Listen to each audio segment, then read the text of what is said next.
Hello everyone, this is Dr. P. Marian Puma, faculty from the Department of Biochemistry, St. Joseph's College for Women. Today, let us study about the multidisciplinary nature of environmental studies. What is environment? The term environment, it is derived from the French word environnement, which means to surround. So here, if you have to define it, environment means it is the sum of the physical, the chemical and biological properties of the surroundings in which a particular organism is living. So here plants and animals, they are influenced by the environment and it's vice versa. Even environment influences both plants and animals. And here the magnitude of influence, it varies. It is actually not that high, and there is always what is known as consistency. A constant population is maintained. Okay, the magnitude of influence of the environment on the plants and animals, it is helping them to maintain a consistent population. And here human beings, we are the only ones who are exception to it. We are not under the control of environment, rather we are controlling the environment, and the way in which the population is increasing, it is exponential. Influence of man on environment. Initially, man has started his journey. He is a part of the animal kingdom who is living in the forest. He is existing within the environment with all the living organisms there in harmony. Later on, he started interfering with the nature. He started cutting down forests, the trees and all, to make firewood out of it, to build his houses. They started forming small communities. They started cutting down forests for agriculture purposes. They started emitting gases. But the extent of emission of gases, it was not so high. Rather, I should say that yes, the environment was able to manage the gaseous emissions which were done by man previously. And here, self-cleaning nature of the environment, it prevented the deterioration of nature, though we were emitting it. But what happened is with time, the lifestyle has changed. The amount of gases emitted by the man, it has increased to such an extent that we are pushing this environment to its extremes. It is leading to deterioration of the environment. Scope of environmental studies. It is highly interdisciplinary field and systematic study of environment is being done. It has a role to play in diversified areas, rather I should say many areas, many fields contribute to environment. Here in this slide you can see biologists have a role to play. They'll be studying the flora and the fauna. Chemists have to have a role to play. They can study about the gaseous emissions and the emissions that are given out by industries, automobiles, etc. Geographical distribution is studied in geography. History helps us to date back what is done previously and correlated. Economy, you see that today we talk about carbon credits and zero emissions. So economy is also going to play with respect to environmental studies, and forest resources and all, they are a part of our economy. They contribute to the nation's economy. So there is economy involved in this environmental studies, and agriculture is one of the major field which is adding to this environment. Then you also have the social organization, community structure and all, which influence the environment, and even politics, the decision makers, they also have a very important role in this environmental studies and policy making. The main goal of environmental studies is to solve the problems. It is highly inclusive, it is interdisciplinary, it is highly inclusive, and it is holistic. All these attributes, they help us to identify the problems, to look at the things in a different perspective, to look at the things in an elevated perspective with respect to the impact of environment at global level, and come up with solutions for the problems that the nature is facing or the mankind will be facing. A world famous economist, Barbara Ward, she says like this: for the increasing number of environmental issues, the difficulty is not to identify remedies. Remedies are now well understood. The problem is to make them socially, economically, and politically acceptable. So we have seen that there are many problems which we have to solve, and there are remedies which are outright identified, but the only issue is to make the people accept it and to make that remedy viable such that the people, the industries, everyone, they should be in a position to implement it. They should be in a position to accept it and implement it. Problems with implementation of remedies. Yes, there are many remedies which are there, but the problem is why it is not being implemented, why it is not coming into practice. So here there are some things like the forest officers. They know everything. They know what trees have to grow, how they will grow. They know that they have to educate the villagers who are living there in the forest. But the thing is, they do not know how to establish conditions in which the villagers in our country can manage the forest by themselves. We can plant the trees, but we cannot prevail conditions or create conditions in which the villagers, they should be in a position to manage, but they will not be able to manage. That is what is happening here. And engineers, they know that these are the identified pollutants. They know how to control pollution, but the thing is they are unable to persuade the industries to set up the required establishments. Then you also have city planners. We can construct huge buildings. We know how to lay all those roads. Big buildings we are able to construct. Everything automated, full air conditioned, and then we also see that all these things, RO water systems and all, we are ready to establish all those things. But the thing is, these people, they don't know how to bring out things in an affordable way such that even the poorest of the man can have it. Coming up with affordable things, that is what is required. Apart from getting big things, yes, this is also required. But how to change conditions, how to give them affordable things such that even they can sustain, that is what is not known to many of the educated people. With time, in the environmental studies, some more subjects have got added, like we have this ecology, then we have environmental engineering, environmental sciences, environmental studies. All these terms have got added with this environment and the related academics.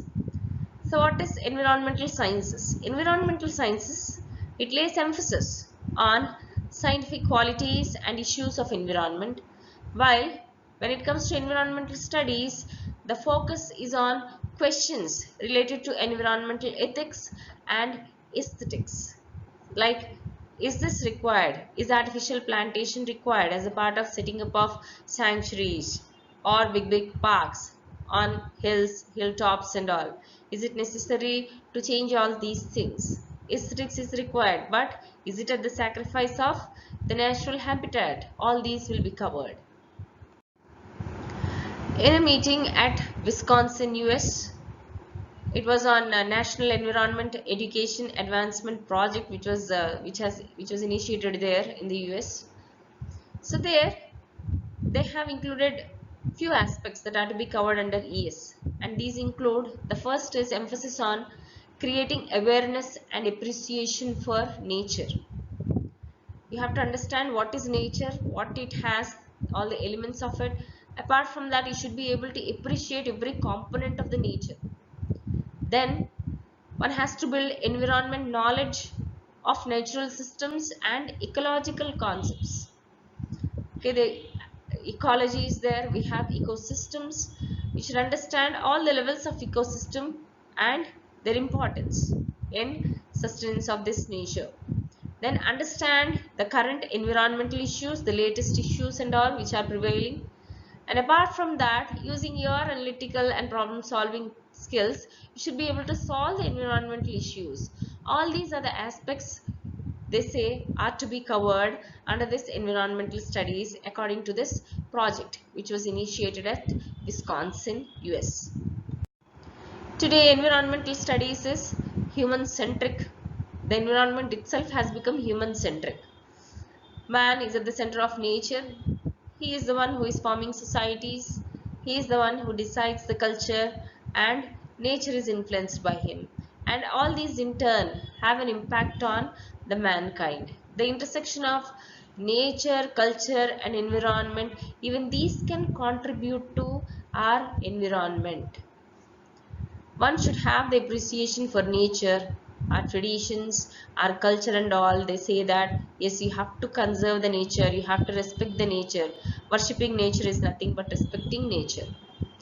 Apart from that, the society where you are dwelling, even that has an impact on the mankind. If you are with people who learn to respect, or you have learned to respect the nature, and who are with plantation, or who are talking about conservation, who are talking about sustainable living, definitely you will have a role to play. Definitely you will be playing a role in conservation of nature. This little girl, she is Elgambham, and she's from Manipur. She has planted a tree which has fallen down, and she started crying. People there, they were trying to console her, they were trying to calm her down, but she was crying like anything because she was feeling very bad that her tree has fallen down. That is her love for the tree. And many people tried to console her, and some people have taken the video which has gone viral. And her video was seen by the Chief Minister of Manipur, and her love for nature, it was appreciated by the Chief Minister. And this 9-year-old girl, she has become the green ambassador, and she has to talk about this, creating awareness. She'll be going out and creating awareness on nature conservation. And she's the green ambassador for Chief Minister's Green Manipur mission. This is, she must have learned, from her parents, from the society where she is there, which made her so sensitive and so sensible towards nature.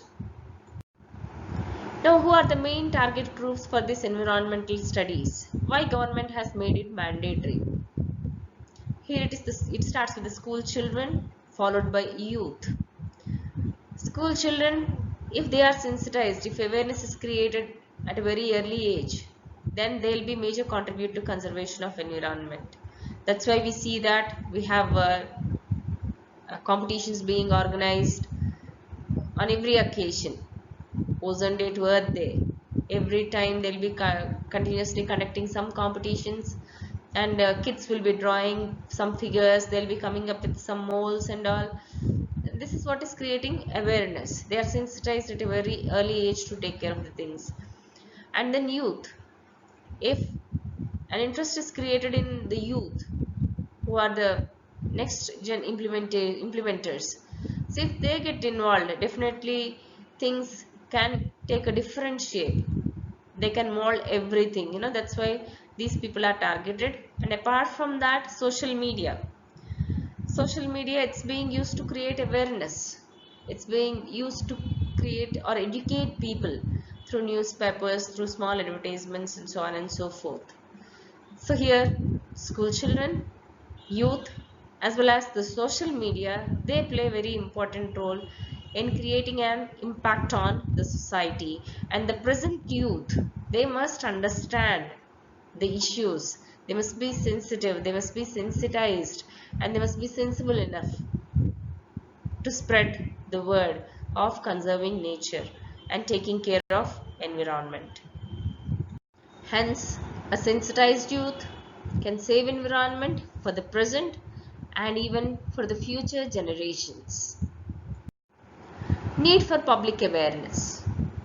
Yes, this awareness is required in the children also. They have to be taught about what is there in their immediate environment, in their neighborhood. They have to be taught about the ecosystems, where they are, what they are and all. And they should be able to see the environment with a totally different perspective. It's not just for exploitation, but it is to appreciation also, for appreciation. And it should stimulate them. Okay, the environmental education should be in such a way that it stimulates their little brains. Then develop scientific attitude in the children. and also acquire skills for identifying and solving environmental problems. This is also done through projects wherein they go for water purification things, solid waste management and all such aspects. Then use print media, as we have seen previously, use print media to create awareness. And most important thing is one should start thinking about sustainable living. It is time to recall a quote given by a father of nation, Mahatma Gandhi ji. He says, nature has enough for the need of the people and not for their greed. Yes, if we are using natural resources only for ourselves, then definitely it can meet our needs. But the bad part of human nature is that he wants to save the things for generations, not just for himself, but for generations to come he wants to save, and that is what is the greed of mankind. And for commercial purposes also they are exploiting the nature. So he says, very rightly he says, it has enough to meet our normal needs, but not for our greed. So what is the need of the day? So here it is about conservation of nature, and nature includes air, water, land, flora, fauna, wildlife, including human beings. All these they need to be conserved.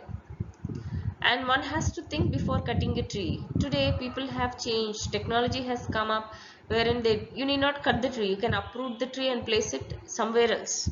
So that is what is transporting the trees. Even such technologies have come up to conserve the nature. You have to think using that, and raise your voice when violence is being taking place. It's against trees, it can be against trees, or it can be even against animals. If something wrong is happening, definitely raise your voice and stop them, prevent them, but not in a harsh way, but try to educate them, educate the people, and try to stop them from doing wrong or from harming the nature.